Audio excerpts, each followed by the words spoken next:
What is going on, you guys? Alex here with Sportline, bringing you another Tesla video.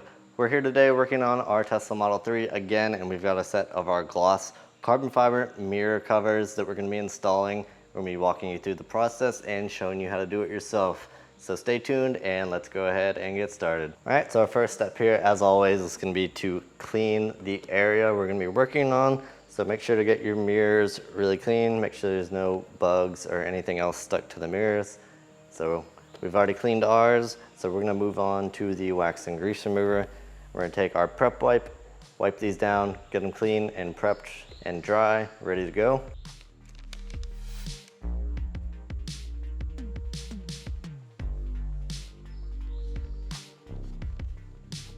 And I'm just gonna come back and get this nice and dry.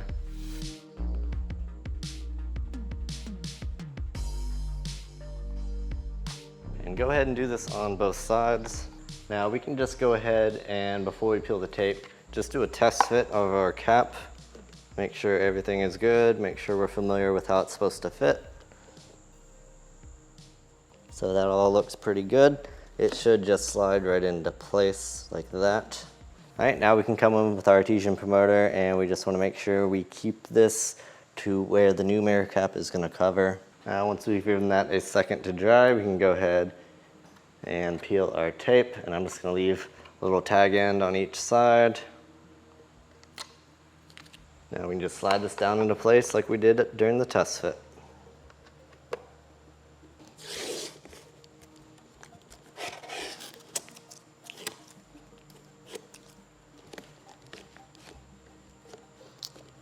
And once you're all the way down, just give it a good press, and we're just going to repeat this on the other side.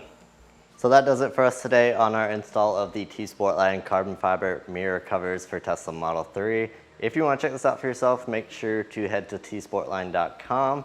If you have any questions about what we did today, make sure to leave a comment down below. We'd be happy to help. If you're not already, subscribe and hit the bell to be notified whenever we post new videos. We've got lots more Tesla content coming very soon. Thank you for watching, and we'll see you in the next one.